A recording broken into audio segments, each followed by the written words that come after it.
Listo, gracias. Listo. Entonces, a ver si está todo en orden. Voy a compartir la pantalla. Igual se supone que los puedo escuchar, pero Sí, ahí nos escucha, profe. espera, hagamos una prueba eh, cuando me salga.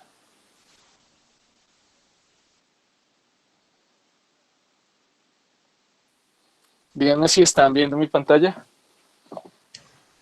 Sí, ahí se ve la Ah, presentación. listo, bien. Entonces, pues voy a continuar así porque parece que sí. Sí está todo en orden. Listo. Entonces, hoy continuamos. Ya dejamos un poco de lado el tema de los instrumentos históricos eh, y vamos a ver el tema de procesos radiativos. Entonces,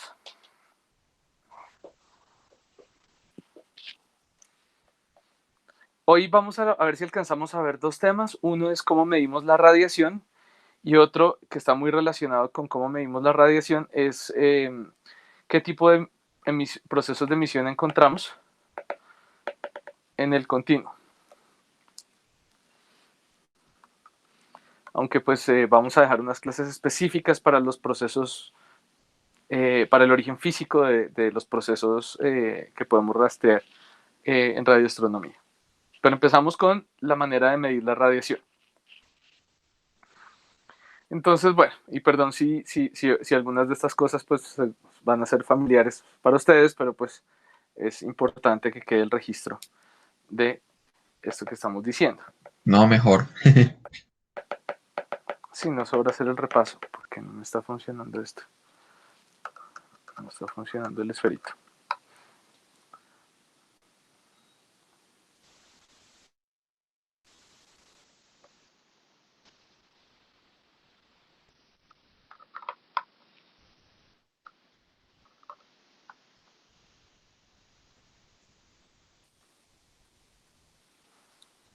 Quién sabe, lo voy a dejar ahí conectado. Pues si saco la mano me voy a sentar a llorar. Que ese maldito suero cuesta un montón de plata. Bueno, ok. Entonces, primero hablamos de la luminosidad. La luminosidad, que es una medida intrínseca de una fuente astronómica a la cual se refiere a la tasa a la cual se emite energía. Por lo general, pues como ustedes saben, las unidades en astronomía a las que nos vamos a referir, las más comunes, van a ser ergios por segundo y en menor medida los watts. Pero también, pues una medida que es casi un meme. ¿Qué pasó? ¿Me sacó de la reunión? Yo escuché algo raro. Ah, no, profe, creo que fue porque llegó David. Listo. De pronto Bueno, bueno. escuchaste eso. Bueno, bien, bien, bien. Bien, bien. Buen día. Hola, David. No es que estaba aquí pendiente y como estoy aquí en terreno poco familiar, ni idea. Y otra medida que es prácticamente un meme, que son las luminosidades solares, que si, no sé, he visto que si uno pone um, luminosidades, ¿cuánto vale una luminosidad solar en Google? Entonces Google le responde exactamente una L sub sol. Sí, es verdad. Varias veces me ha pasado haciendo tareas. Mm, Entonces toca decirle a qué unidades pasar la luminosidad solar que no sea luminosidades solares, porque es una medida pues muy bastante común. Bueno, eh, y entonces muchas veces vamos a hablar diferente de la luminosidad de una fuente en óptico o la luminosidad en radio. Pues si ustedes saben que una fuente puede tener una luminosidad bolométrica, que significa que es toda la luminosidad total a todas las longitudes de onda, pero en muchos casos también va a ser necesario separar la luminosidad en óptico y la luminosidad en radio. Y pues eso lo hacemos más bien por razones prácticas, porque no podemos recolectar toda la energía de una fuente, especialmente pues a todas las longitudes de onda. Bueno, entonces, lo que nosotros detectamos directamente va a ser el flujo, no tanto la luminosidad. La luminosidad la vamos a inferir, pero lo que nosotros podemos recolectar es el flujo, que va a ser entonces una función de de la luminosidad y el área de recolección. Y por lo general va a estar dado en estas unidades ergios por segundo por centímetro cuadrado o vatios por metro cuadrado. Como vamos a ver, de hecho, este flujo va a ser independiente del tamaño del telescopio, va a depender principalmente de la distancia. Depende, bueno, de la distancia y de la luminosidad, no tanto del tamaño del telescopio. Entonces, lo que nosotros tenemos es que si hay una fuente de radiación,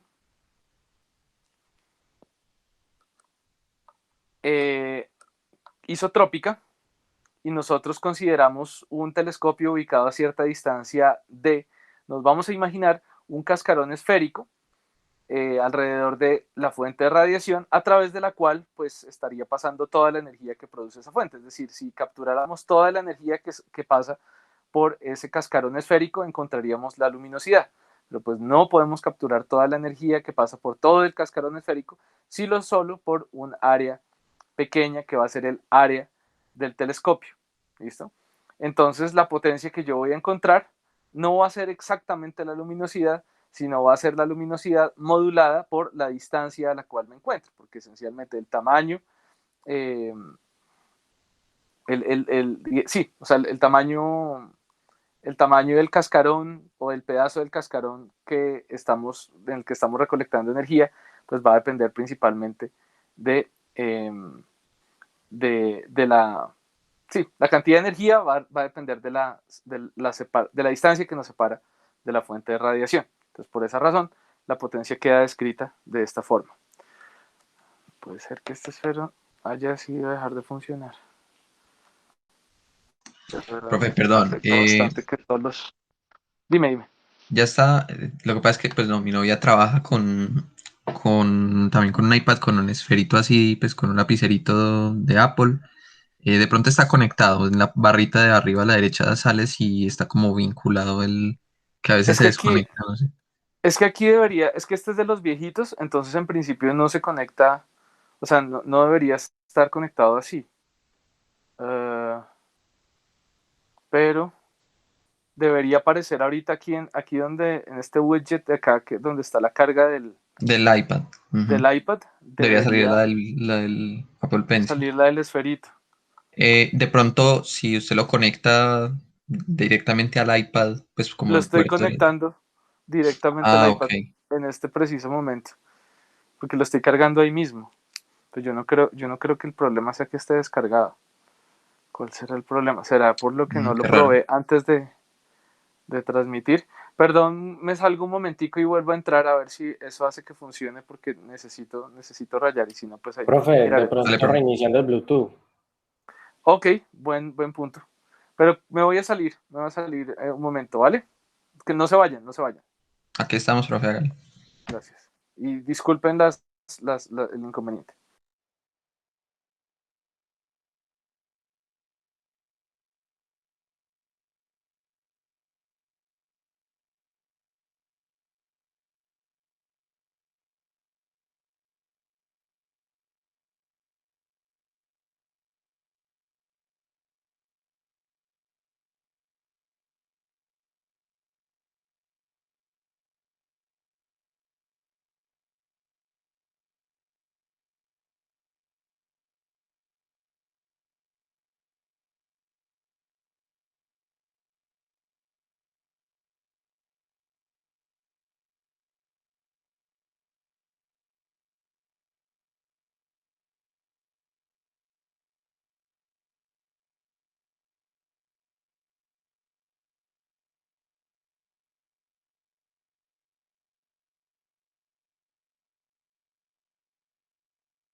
Hola, ¿me escuchan?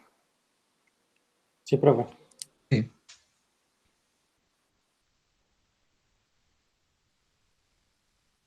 Hola. Ok. Hola, Sí, ya lo soy. Ok, todo bien, Listo, listo. Hágale, profe. reinicié. Sí funciona entonces. Pues sí, parece que sí. A ver, Listo. listo. Bien, entonces sí, les estaba comentando entonces que la potencia va a depender de la ley del inverso del cuadrado de la distancia, como lo observamos acá. Y lo que nosotros encontramos entonces es que la potencia va a depender pues del área efectiva, pero también pues, de la distancia que me separa a la fuente. ¿Listo? Entonces nos vamos a quedar nosotros únicamente con esta parte de acá, y ese va a ser el flujo. ¿Listo?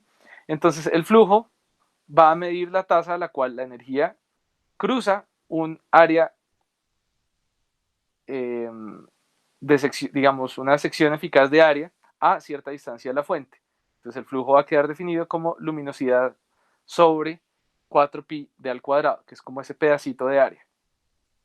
¿Sí? Es la luminosidad, considerando entonces simplemente el pedacito de área fraccional de sección eficaz a esa distancia.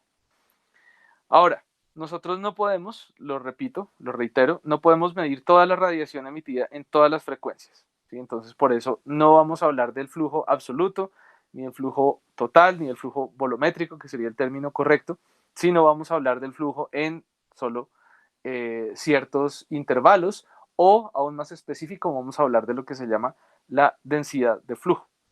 Entonces, vamos a hablar muchísimo aquí, especialmente en radioastronomía, sobre la densidad de flujo. Y se refiere entonces al flujo por unidad de frecuencia en un rango espectral observado. Es igual a el flujo detectado dividido sobre el ancho en frecuencia de la observación o en longitud de onda. ¿Sí? Entonces, esta cantidad, Fnu, va a ser normalmente conocida como densidad de flujo. Ahora, estas dos cantidades, F lambda y F nu, no son iguales, no son la misma. Esto es algo muy importante que hay que decir acá. Lo seguiremos reiterando durante el curso, pero en general estas no son diferentes. Estas están relacionadas a través de pues una pequeña fórmula que indica cómo es el cambio de la longitud de onda cuando cambio la frecuencia. ¿Sí? Porque cuando tengo un intervalo de frecuencia y un intervalo de longitud de onda, no estoy hablando necesariamente de las mismas cosas, porque la relación entre la longitud de onda y la frecuencia es una relación inversa. Entonces, en este contexto, el ancho de banda va a ser ese delta nu, ese intervalo de frecuencia. Cuando nos referimos a frecuencia, por lo general, vamos a hablar del ancho de banda. Y entonces, a diferencia del flujo, yo puedo medir la densidad de flujo muy bien. Y por eso en radioastronomía es muy utilizado ese símbolo SNU para la densidad de flujo, porque va a ser muy común. ¿Listo? Entonces, podemos utilizar el término FNU o SNU para la densidad de flujo. Es la cantidad entonces de energía que puedo detectar en un intervalo de frecuencia. Les recuerdo que igual estas diapositivas les quedan de referencia, esto es material de estudio también. Aquí las unidades de FNU van a ser entonces las más comunes, o unas de las más comunes, pues como en astronomía utilizamos CGS, muchísimos CGS, entonces van a ser estas de acá. ¿Sí? En muchos artículos van a encontrar esas unidades de densidad de flujo. Ergios por segundo por centímetro cuadrado, o sea, unidad de área, por hertz a la menos 1. O vatios por metro al cuadrado sobre hertz. Y esas son las unidades que vamos a utilizar para radio. ¿Sí? Porque en radio se utiliza mucho FNU. En el óptico no se utiliza tanto F nu, sino se utiliza F lambda. Ese es el contraste que quiero hacer. Entonces, F lambda es ergios por segundo, pero por centímetro cuadrado por otra unidad de longitud. Entonces, por eso queda aquí centímetro a la menos 3, o vatio por metro a la menos 3. Y esa va a ser la unidad que aparece, o bueno, una de las unidades típicas de densidad de flujo en el óptico. Como les mencionaba, F lambda y F nu no son la misma, sino que están relacionadas por esta relación que va a ser entonces en este caso, a ver cómo sería, delta, a ver, sería F lambda sería delta nu sobre delta lambda, ¿cierto? Pasa a multiplicar F lambda por, esto sería, si no estoy mal, de nu de lambda, ¿sí? Porque nu es igual a C sobre lambda. Entonces, para yo relacionar F lambda con F nu, entonces lo que estoy diciendo es que F nu de nu es igual a F lambda de... Ay, creo que se me fue muy hacia este lado.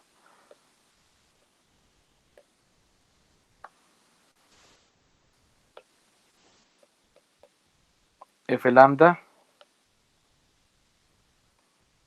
de lambda. ¿Sí? O sea que el flujo es igual, ¿no? O sea, esa es la definición de flujo, pero si lo expresamos en términos de densidad de flujo, entonces tengo que hacer esa pequeña conversión. Entonces ya puedo utilizar esta fórmula o puedo utilizar esta fórmula de acá para poder pasar de F lambda a F nu. Cada uno de ellos, lamentablemente, no tiene un nombre específico. O sea, F lambda y F nu, a pesar de que no son la misma cantidad, no se llaman de forma diferente. Sí, creo no. Esto definitivamente depende muchísimo del contexto. Esto es como para irnos separando un poco de lo que aparece en el óptico. Y bueno, la manera de recuperar el flujo total es entonces integrar la densidad de flujo a lo largo del intervalo de frecuencia, el ancho de banda, o el intervalo de longitud de onda, como lo podemos observar aquí, para poder obtener cuál es el flujo total. Hacemos esa integración. Una unidad muy conocida entonces, que vamos a trabajar mucho en radio, va a ser el Jansky, la cual mencioné hace un par de clases.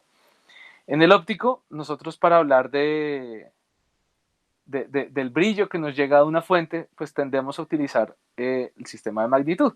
Por ejemplo, el más común, el VBRI. Pero en radio no tenemos un sistema de magnitudes, o sea, no tenemos como magnitudes en radio de onda corta, de onda larga, ¿no? En general utilizamos el Jansky, la unidad Jansky, para referirnos a la cantidad de brillo que nos llega entonces de una fuente medido a través de la densidad de flujo. Y entonces va a ser una densidad de flujo muy pequeña comparada con la unidad base que les mencioné acá, que era simplemente ergio, segundo, centímetro cuadrado, bueno, sobre centímetro cuadrado sobre hertz. Va a ser muy pequeña, ¿por qué? Porque la cantidad de energía que llevan los fotones de radio es muy bajita.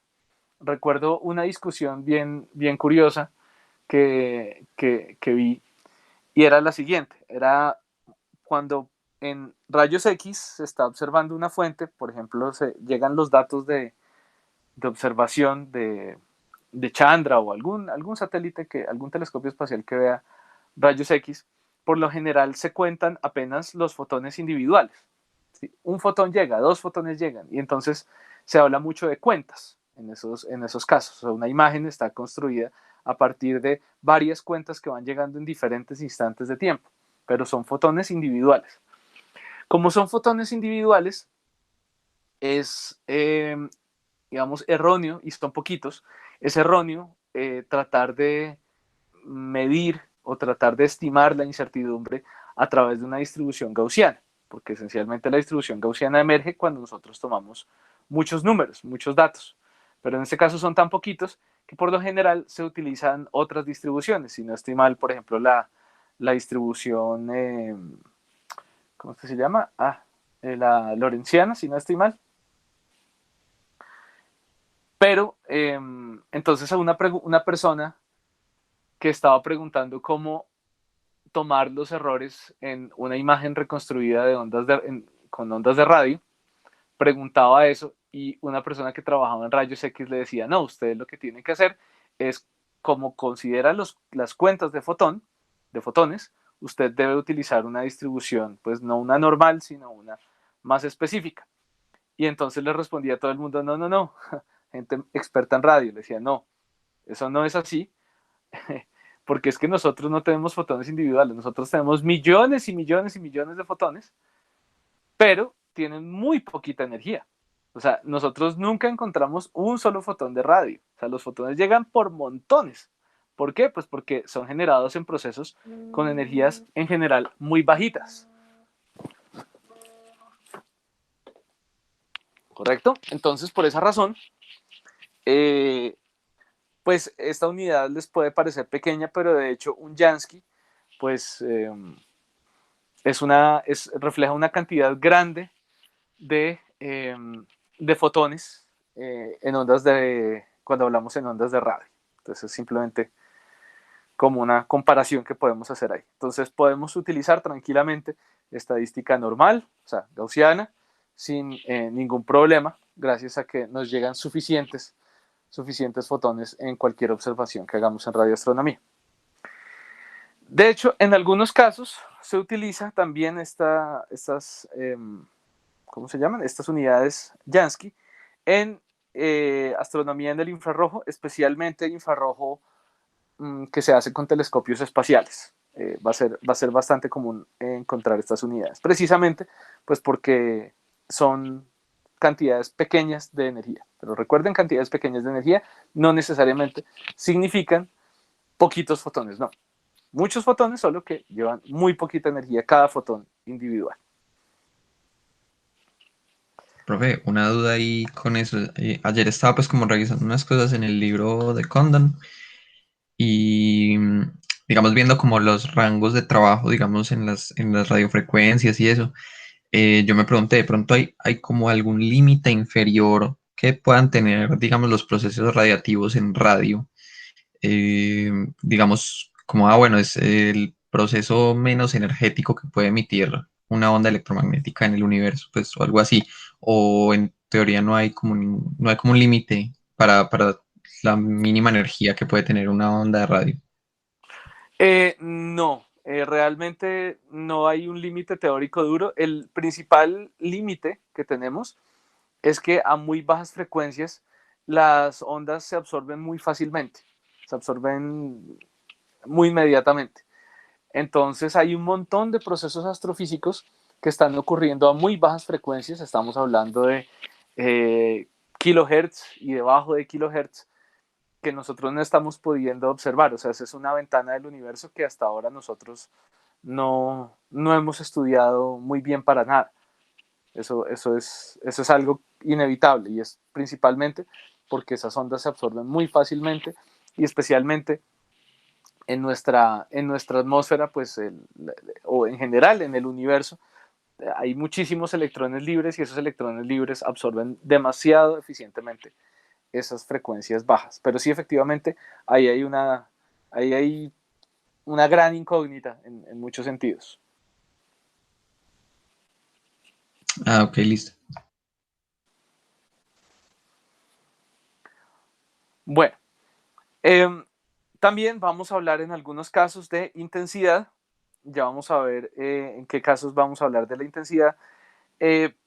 Pero quería mencionar que a veces, en algunos casos, en algunos contextos, se llama intensidad específica o brillo superficial, y se refiere a la densidad de flujo que yo observo en un ángulo sólido. Entonces, si yo soy aquí el observador y tengo una fuente extendida, entonces yo voy a ver solo pedacitos de la fuente. ¿Sí? Tengo que mover el telescopio para poder mapear toda la fuente.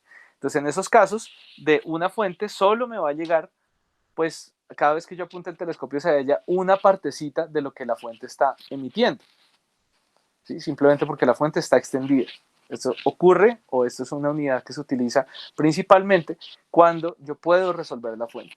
Si yo no estoy resolviendo la fuente, entonces yo voy a utilizar simplemente densidad de flujo porque es toda la energía que me llega de la fuente, en donde estoy, pero es toda la energía que me llega. Pero si la fuente la puedo resolver, entonces cada pedacito de la fuente me va a enviar o voy a recibir un poquito de cada pedacito de la fuente, y eso lo voy a caracterizar a través del ángulo sólido. O sea, el ángulo sólido me va a decir qué pedazo de la fuente estoy observando. El ángulo sólido se define como el área dividido la distancia al cuadrado, y la unidad más común que vamos a trabajar va a ser los estereoradianes o esterradianes, SR. Muchas veces ustedes van a ver lo que se llama la aproximación de ángulos pequeños. La aproximación de ángulos pequeños se refiere a que si el diámetro angular de la fuente es pequeño en radianes, entonces el diámetro angular, o sea, aquí esto sería, voy a hacerlo otra vez. Este va a ser ese teta mayúscula.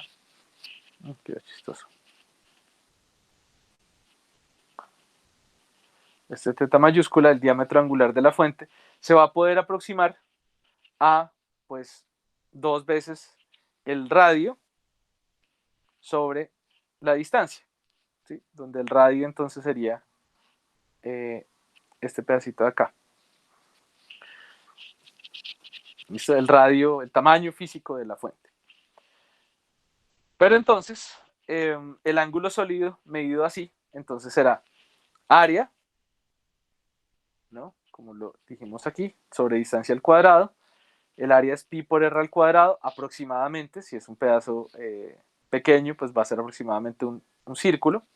Entonces el área va a ser pi r cuadrado sobre la distancia al cuadrado, pero si utilizamos la aproximación de ángulo pequeño, pues nosotros sabemos que esta proporción r cuadrado sobre d cuadrado, pues la podemos relacionar con el diámetro angular. Entonces, pues por esa razón el ángulo sólido se puede aproximar como pi cuartos por el diámetro angular al cuadrado. ¿Listo? Cuando pues el ángulo es pequeño, cuando teta, el diámetro angular es mucho menor que 1. Y pues eso no va a ser raro para nosotros en astronomía.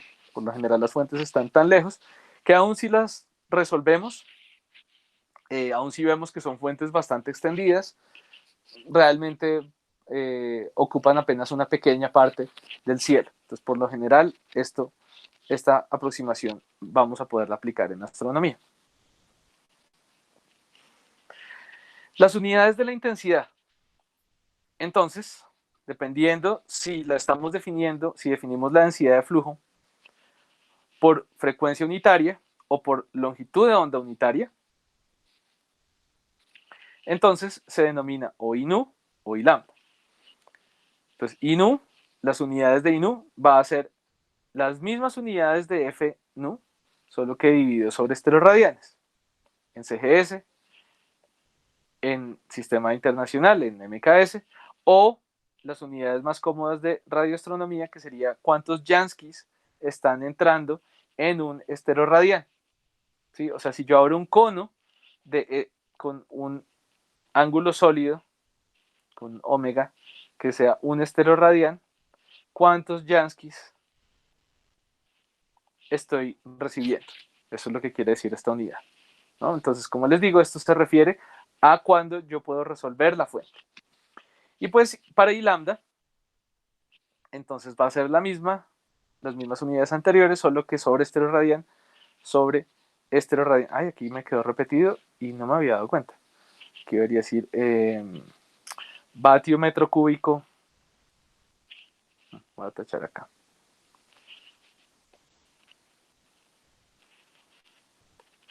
Vatio metro por metro cúbico por estereoradián.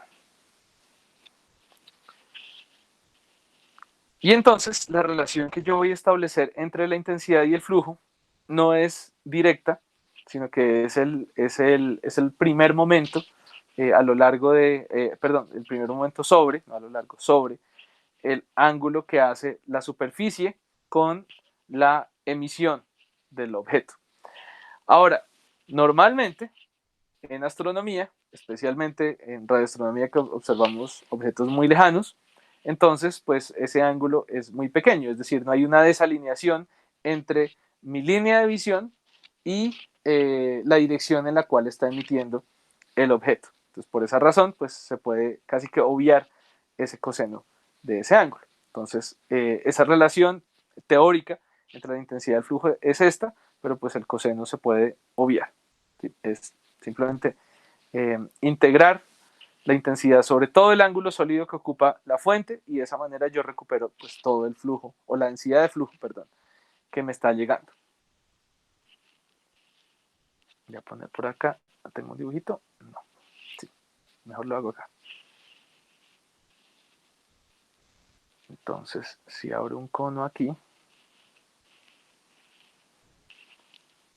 digamos, ese es el vector normal al cono de observación, yo estoy aquí, y la fuente está emitiendo así, entonces estamos hablando es precisamente del ángulo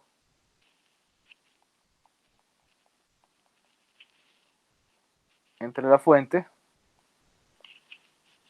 y, digamos, el cono de observación o la línea de visión.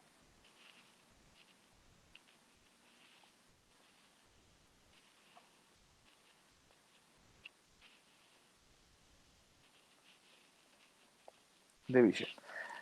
Pero pues para fuentes astronómicas, pues nosotros no vamos a observar mucha radiación desalineada con nuestra línea de visión.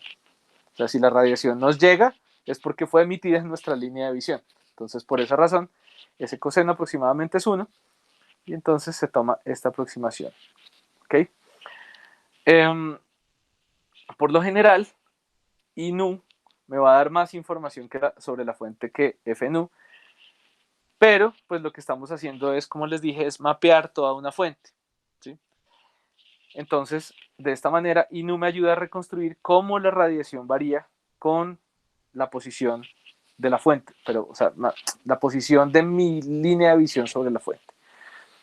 Pero, pues, como les decía, INU solo se mide si podemos resolver la fuente. Si la fuente no está resuelta, eso no nos sirve, o sea, no podemos considerar eso, esa medida de intensidad.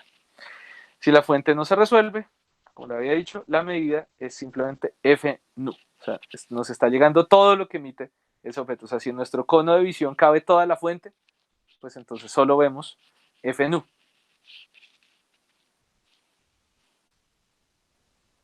Ok. No.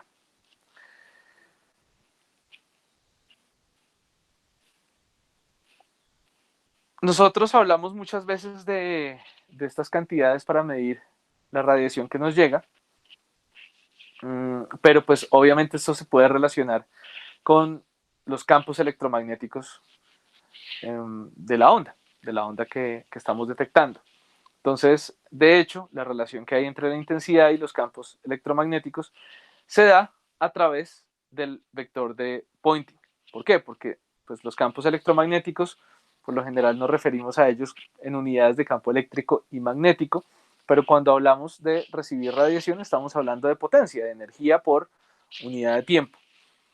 Entonces, la cantidad que nos relaciona campo eléctrico, campo magnético con potencia va a ser el vector de Poynting, que me va a medir entonces el flujo de radiación, que es pues proporcional, el vector de Poynting es proporcional al producto cruz entre el campo eléctrico y el campo magnético.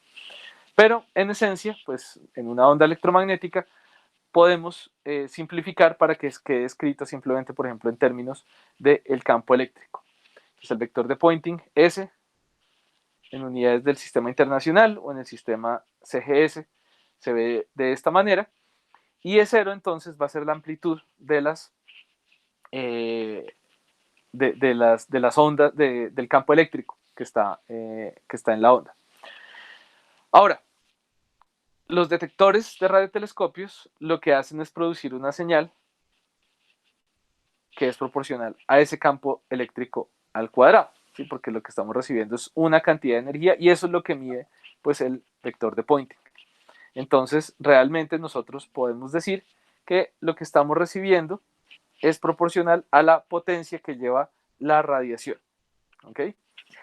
Para realmente nosotros saber cuál es, digamos, reconstruir con precisión lo que nos está llegando, nos toca tener mucho cuidado porque va a depender muchísimo de nuestros instrumentos, de los instrumentos que nosotros tengamos. Entonces, muchas veces lo que vamos a tener es simplemente una potencia relativa, no una potencia absoluta. ¿A qué me refiero con eso? A que si yo tengo un radiotelescopio sin calibrar, lo único que yo puedo decir cuando yo miro una fuente y miro lejos de la fuente es qué tanto cambió la potencia que yo recibí. Necesito hacer un proceso de calibración para poder saber esa cantidad de energía que yo recibí en términos absolutos, para poder relacionar con el proceso que hubo para emitir esa radiación. Eso lo veremos más adelante, como los diferentes componentes de los sistemas de los radiotelescopios pues afectan esa medida. Bueno. No sé si hay alguna pregunta hasta acá, antes de pasar al siguiente tema.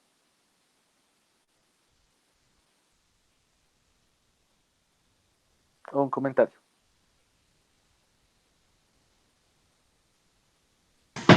No, pues yo creo que todo va muy claro. Bueno, entonces sigamos con procesos de emisión. Principalmente vamos a hablar de cómo traducimos con los instrumentos radioastronómicos, por ejemplo, la emisión térmica de un objeto, de una fuente astronómica.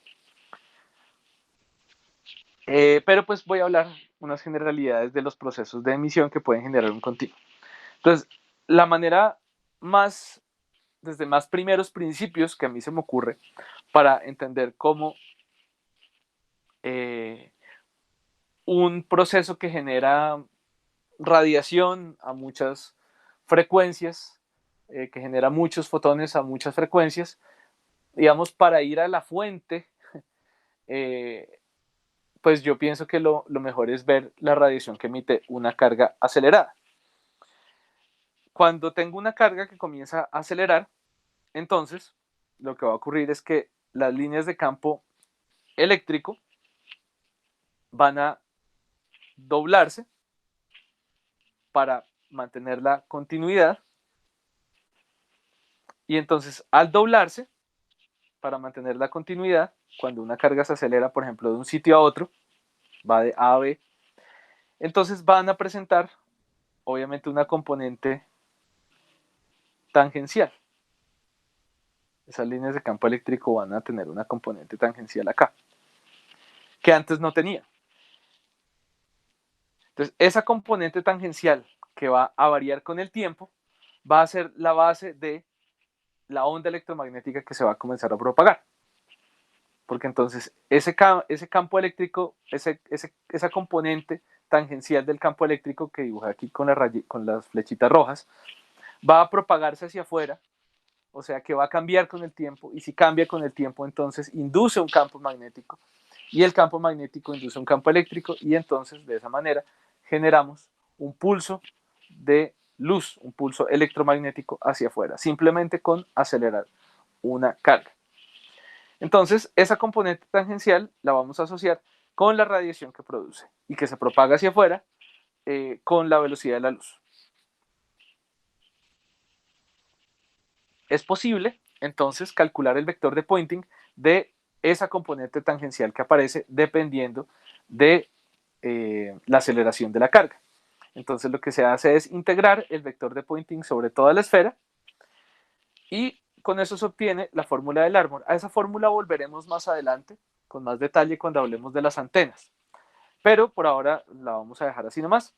La fórmula del Larmor en unidades CGS se ve así, lo que nos dice que la potencia que estoy generando con el movimiento de esa carga va a ser proporcional a la carga al cuadrado, a la aceleración al cuadrado que lleva.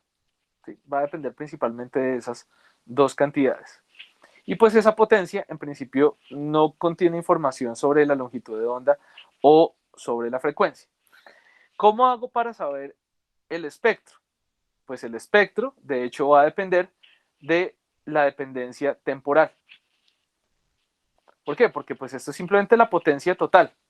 Para yo saber si hay frecuencias favorecidas, alguna frecuencia sobre otra, entonces yo tendría que saber cuáles son los componentes armónicos que hay dentro de esa potencia. Tendría que sacar el espectro. Y pues el espectro implicaría que debe haber alguna dependencia temporal de la aceleración, de manera que yo pueda sacar una transformada de Fourier y de la transformada de Fourier entonces salga el espectro que me diga, vea, usted está emitiendo más aquí, usted está emitiendo más allá. Pero eso depende desde la aceleración que tenga la fuente. El electrón en este caso, o la carga acelerada. Pasamos de ahí a la radiación térmica, la radiación de cuerpo negro, que es la máxima cantidad de radiación que un cuerpo emitirá cuando intenta enfriarse. ¿Sí? Es decir, es simplemente como la radiación que emite cuando está en equilibrio. Cuando en equilibrio térmico, que significa que está activamente enfriándose, pero también está, está manteniendo su temperatura. Entonces, la radiación total no va a ser únicamente la suma de los procesos individuales, sino que, como veremos la próxima clase, yo creo, los objetos dentro del cuerpo también van a absorber radiación, ¿sí? Entonces, esto se complica más si el cuerpo, por ejemplo, está extendido, ¿sí? Si es una nube, por ejemplo, que está al mismo tiempo emitiendo y absorbiendo. Pero en principio, si es un cuerpo individual, podemos hacer estadística de todos los procesos de emisión y absorción para determinar cuál es el perfil de radiación que emerge a partir de ahí. Y entonces, si las interacciones entre los fotones que son emitidos y las partículas del objeto son muchas, entonces los fotones logran un equilibrio térmico con el cuerpo. Y el resultado es la función de Planck, que me dice entonces, dependiendo de la temperatura principalmente, cuál es la intensidad que emite el cuerpo, la intensidad específica que emite el cuerpo, dependiendo de la longitud de onda que yo esté observando. Como lo indicamos, así como F nu no es F lambda y nu tampoco es F lambda, y lambda, por esa razón, como esto está en unidades de intensidad, B nu tampoco es igual a B lambda, ¿sí? Porque intervalos de frecuencia, intervalos de longitud de onda miden cosas diferentes. En unidades de longitud de onda, entonces la expresión es un poquito distinta. No es simplemente reemplazar nu por C sobre lambda, no. Es una expresión un poco diferente. La relación, de nuevo, es la misma que habíamos dicho antes. B nu de nu es igual a B lambda de lambda. Por lo tanto, B nu es igual a, o bueno, al revés, ¿no? De pronto queda más fácil. De nu de lambda, sí. B lambda es igual a de nu de lambda, B lambda, bueno. O sea, B lambda es igual a C sobre lambda al cuadrado. B nu, por ejemplo. Sí, eso está, voy a verificar que esté de acuerdo con lo que habíamos dicho antes. Nu es igual a C sobre lambda, de nu de lambda es C sobre lambda cuadrado, sí. Sí. Entonces, efectivamente, puedo llegar a esa relación de esta forma. La relación entre B nu y B lambda en intensidad. Bueno, esto es simplemente para referencia, para que tenga la referencia de cuáles son los factores adicionales que entran ahí. H es la constante de Planck, que es la que me dice que efectivamente los fotones se están generando no de manera continua, sino que yo para poder generar un fotón necesito invertirle por lo menos un cuanto de acción, y ese cuanto de acción se manifiesta como un cuanto de energía, es decir, una cantidad H no. Entonces, si yo tengo cierta energía disponible, solo la puedo invertir en un fotón de cierta frecuencia específica. K está relacionada con, K es la constante de Boltzmann, que es simplemente la traducción que hay entre temperatura y energía, que digamos, es una unidad bien muy humana. ¿Sí? Es simplemente porque para los humanos es fácil entender el concepto de temperatura, pero pues en últimas temperatura y energía tienen esencialmente las mismas unidades.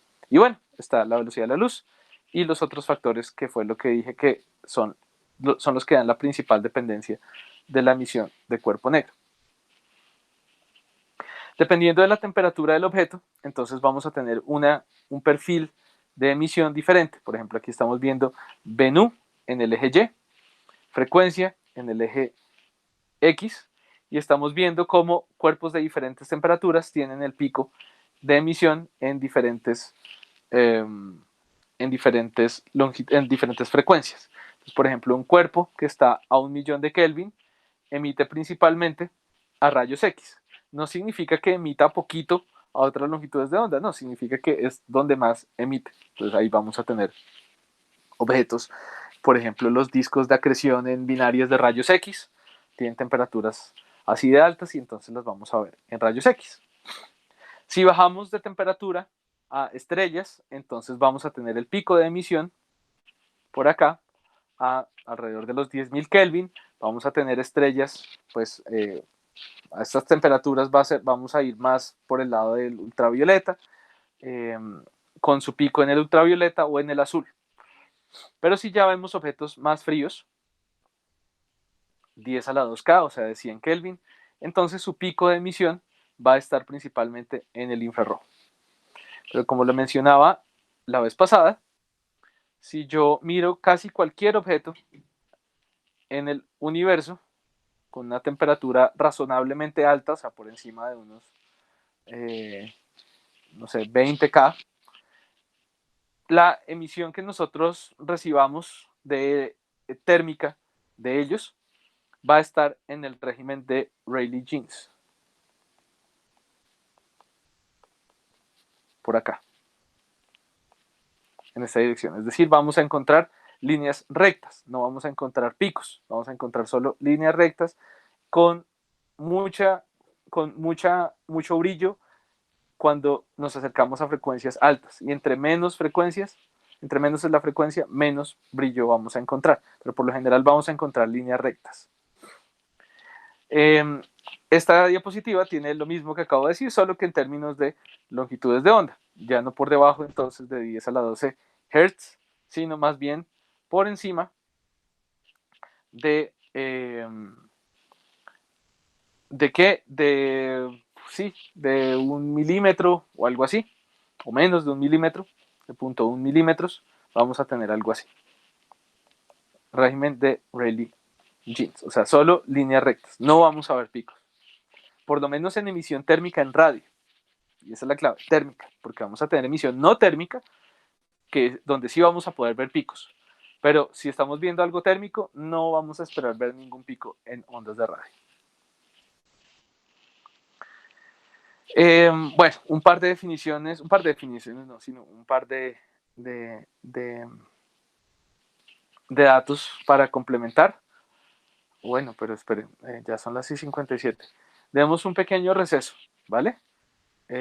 Dejemos un receso no dejemos de grabar, pero dejemos el receso de 10 minutos, o sea, bueno, 13 minutos, hasta las 11:10, ¿vale? Y retomamos acá, que igual ya no nos queda tantísimo tema.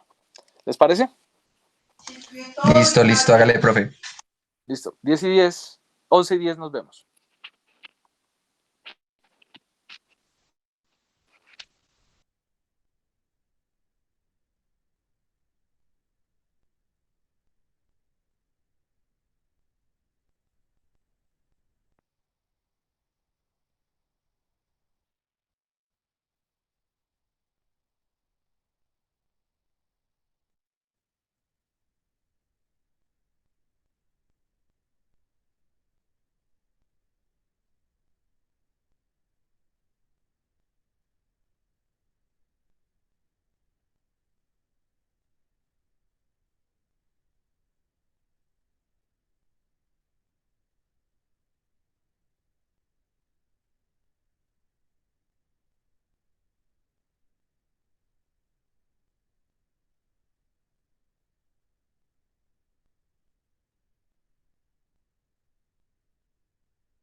Bueno, empezamos otra vez, ¿están por ahí?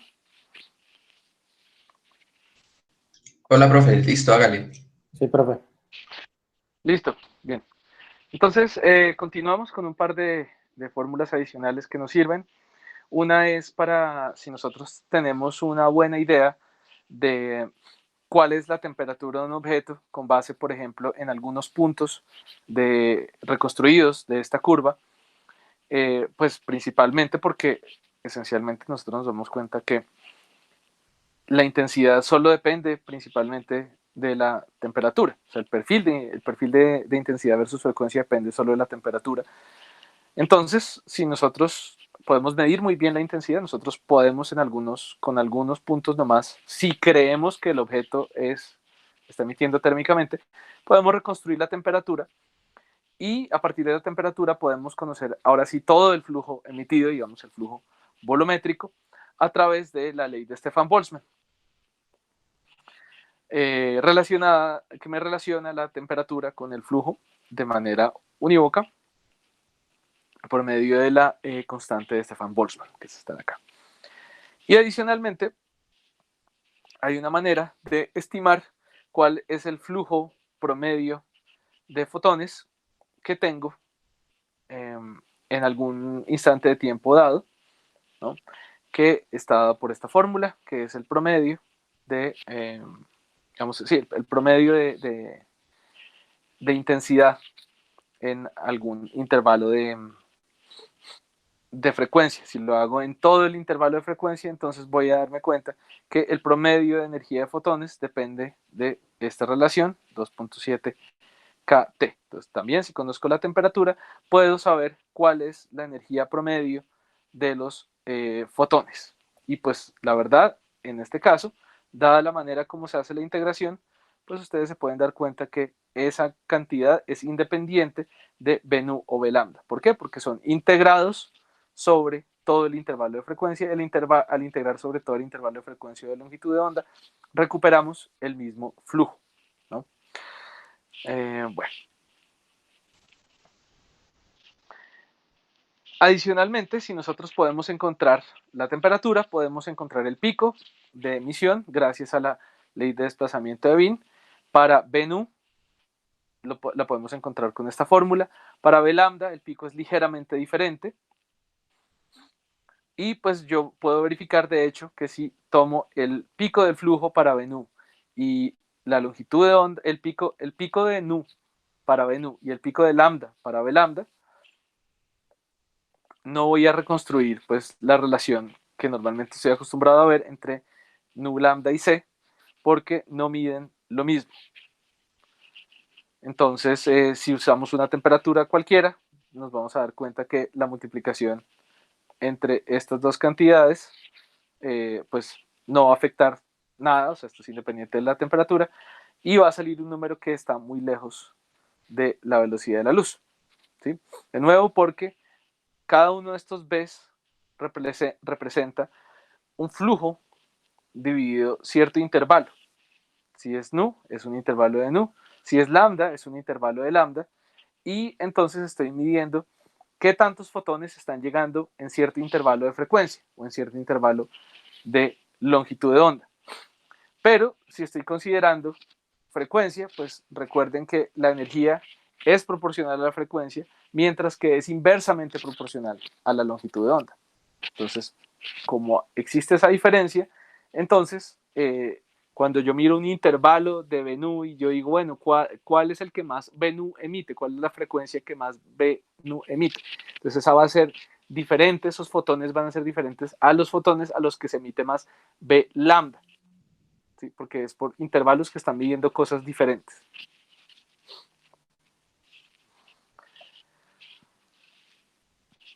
Bueno, esta es una imagen entonces que me muestra efectivamente que el pico de B nu, el pico de lambda, está un poco diferente.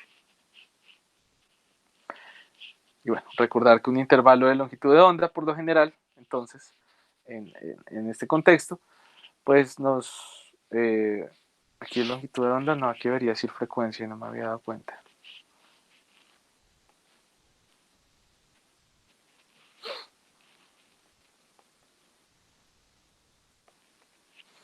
Intervalo de frecuencia es un intervalo de energía.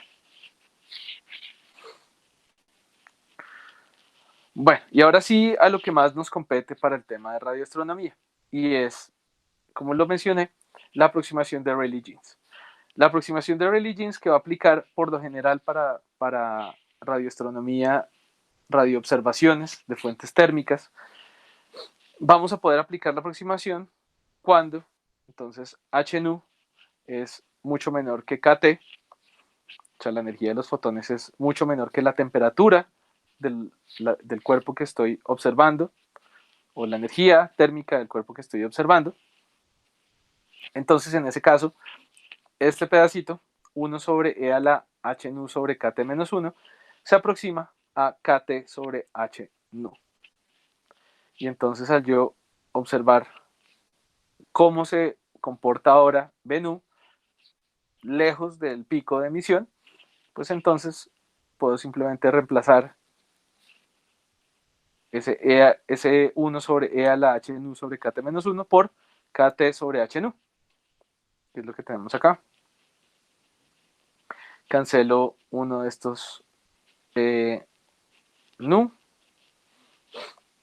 absorbo el resto de unidades, cancelo H también, y me queda entonces que la intensidad con la cual emite un cuerpo térmico en longitudes de onda de radio, o en general donde aplica la aproximación de Rayleigh-Jeans, va lineal con la temperatura, es directamente proporcional a la temperatura, y adicionalmente la relación que hay con la frecuencia es una simple relación cuadrática, ¿sí? Entonces, por eso cuando yo grafico logarítmicamente frecuencia contra intensidad, voy a obtener una línea recta, que es lo que tenemos nosotros cuando vemos esto. El régimen de Rayleigh-Jeans me está mostrando que cuando grafico frecuencia contra intensidad, veo una línea recta, pero obviamente eso es porque estamos en un plot logarítmico, pero la relación es simplemente que B nu es proporcional a T, pero ante todo lo que le da esta forma de línea recta o de ley de potencias más bien es que B nu es proporcional, a nu al cuadrado. Es una forma, digamos, una relación muy sencilla. ¿Okay? Y también pues puedo escribir ese B nu en términos de lambda si así lo prefiero. Pero casi siempre puede ser utilizada a longitudes de onda centimétrica y más allá.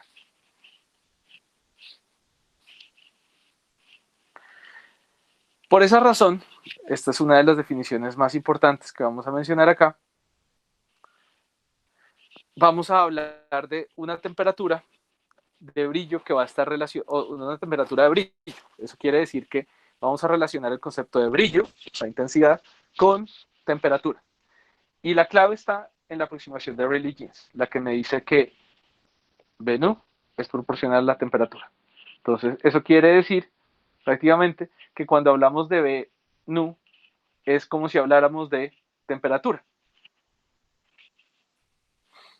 Entonces, por esa razón, vamos a hablar que en longitudes de onda de radio vamos a hablar intercambiablemente de la intensidad o del brillo y la temperatura de objetos térmicos. O sea, cuando hablamos de fuentes de cuerpo negro, estamos hablando de fuentes térmicas, que es la aproximación de Rayleigh-Jeans. Y entonces, la temperatura de brillo la vamos a definir al revés que la definición anterior, o más bien que la aproximación que encontramos anteriormente. Es decir, vamos a definir una temperatura que va a estar asociada al brillo que recibimos de una fuente. ¿Sí? Entonces nos llega una intensidad que la medimos de una fuente, es decir, es una fuente extendida. Recuerden que si estamos hablando de intensidad, estamos hablando de una fuente extendida. Estamos viendo un conito. En ese conito hay un ángulo sólido. Nos está llegando entonces aquí al receptor. En nuestras observaciones nos está llegando un I nu en ese conito. Cierta cantidad, cierto brillo. Y entonces lo que nosotros vamos a decir es, vamos a calcular la temperatura que sale a partir de esa medida. Entonces cogemos el brillo, lo multiplicamos por lambda cuadrado sobre 2k, que es pues el equivalente a 2k nu cuadrado sobre c cuadrado.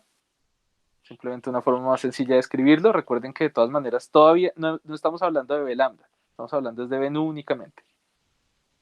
O sea, a pesar de que usamos lambda ahí, no es b lambda, es solo b nu. Entonces es un cálculo que nos ayuda a imaginar cuál es la temperatura de la fuente, si tenemos su intensidad. Entonces, esta definición, temperatura de brillo, es la intensidad a una cierta longitud de onda en términos de la temperatura de un cuerpo negro que produciría la misma intensidad a esa longitud de onda. ¿Por qué está esa definición como tan complicada? Si diríamos, no, es simplemente pues la temperatura que tiene el objeto que está emitiendo. Porque, aunque hemos estado hablando de emisión puramente térmica, y gracias a eso definimos una temperatura de brillo, podemos tener también una fuente no térmica emitiendo, o sea, esta fuente que dijimos aquí arriba puede ser térmica, pero también podría ser no térmica. O no térmica. Yo no sé. Pero aún si no es térmica, yo voy a recibir una intensidad y voy a poder calcular una temperatura de brillo. Como lo dijimos acá. Entonces, la temperatura de brillo, cuando estamos hablando en el régimen Rayleigh-Jeans para una fuente térmica, pues va a ser igual a la temperatura de la fuente. Entonces, si el objeto es térmico y yo recibo una intensidad, entonces yo simplemente cojo la intensidad, la multiplico por lambda cuadrado, la divido sobre 2K y encuentro la temperatura de la fuente. Si el objeto es térmico, si la fuente es térmica.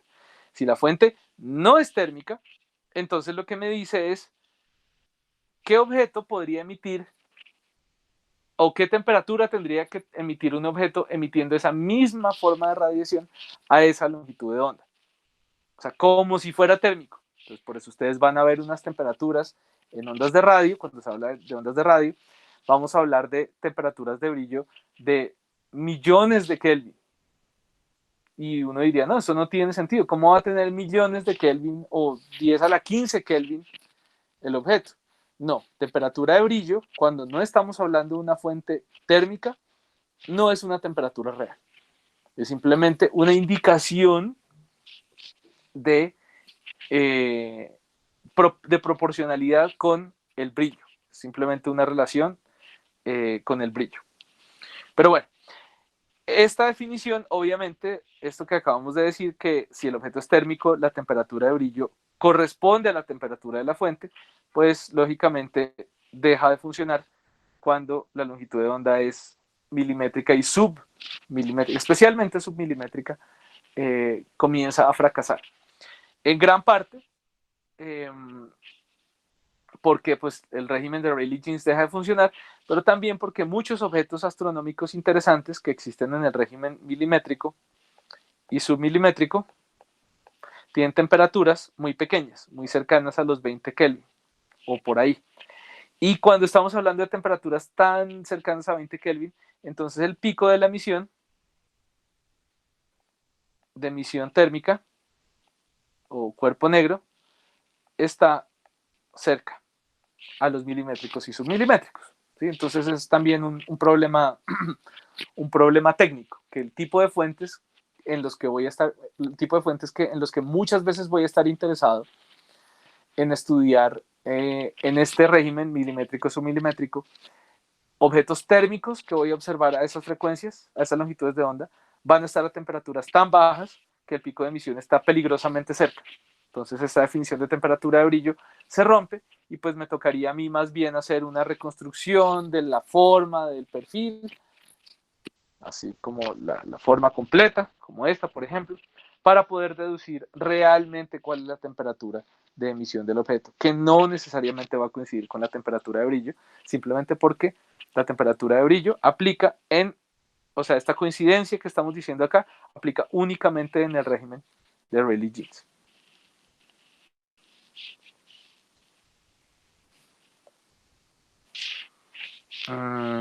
Bueno. ¿Hay alguna pregunta hasta acá?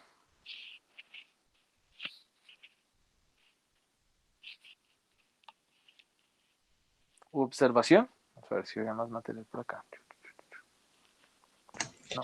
Profe, entonces prácticamente los radioastrónomos no trabajan con la distribución de, pues, o con la función de Planck, sino con la aproximación de Rayleigh-Jeans, pues funciona prácticamente para todo el espectro de radio, ¿ok? Para la mayoría de aplicaciones en radioastronomía, a ver, es una pregunta difícil de responder. Si estoy observando, si estamos hablando de radioastronomía concentrada en objetos que emiten térmicamente, sí, eso es cierto. El problema es que la mayoría de objetos que vamos a poder detectar en ondas de radio no van a ser térmicos, van a emitir radiación no térmica. Entonces, de por sí, no aplica ninguna aproximación de Rayleigh-Jeans, ni tampoco aplica la función de Planck. La función de Planck para el cuerpo negro no va a aplicar porque el proceso de emisión no va a ser térmico. Esos son los procesos que vamos a comenzar a ver desde la próxima clase. Son procesos como la radiación, por ejemplo, la radiación ciclotrón que nos llega de Júpiter. Nosotros recibimos radiación de Júpiter, esa radiación en radio no es térmica, es ciclotrón que tiene un perfil diferente. Si estamos viendo una radiogalaxia, los jets de material que vemos en ondas de radio no son emitidos térmicamente, son emitidos por radiación sincrotrón. Entonces el perfil es bien diferente. Y por eso, digamos, volviendo a las clases pasadas que les mencionaba, a principios del siglo pasado, la gente comenzó a hacer los cálculos de qué tanto brillaban térmicamente la mayoría de objetos astronómicos, estrellas, galaxias, y pues se dieron cuenta que térmicamente emitían muy poquito, pero muy, muy, muy poquito. Entonces por eso fue que la radioastronomía fue dejada de lado por mucho tiempo, por varias décadas, principalmente porque los cálculos decían, no, o sea, si el Sol que lo tenemos aquí cerquita emite tan poquito, pues estrellas que están por allá en la porra van a emitir, o sea, vamos a recibir mucho menos brillo en ondas de radio de ellos.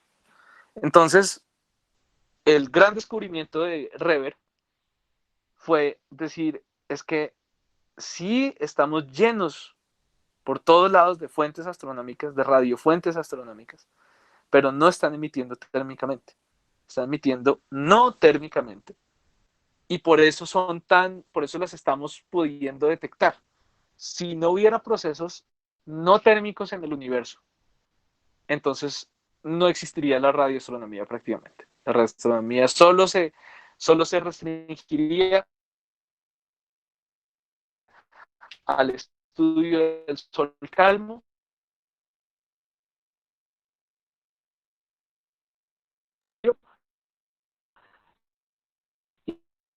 y térmicamente solo nos referiríamos a, por ejemplo, sí, como les mencionaba, el polvo, perdón, frío en su milimétrico y milimétrico, como lo que se puede hacer con el estudio de discos protoplanetarios con ALMA. Pero radiogalaxias, cero. Remanente supernova, cero. Nada de eso se podría hacer. O sea, la radiación no térmica es la clave de la radioastronomía.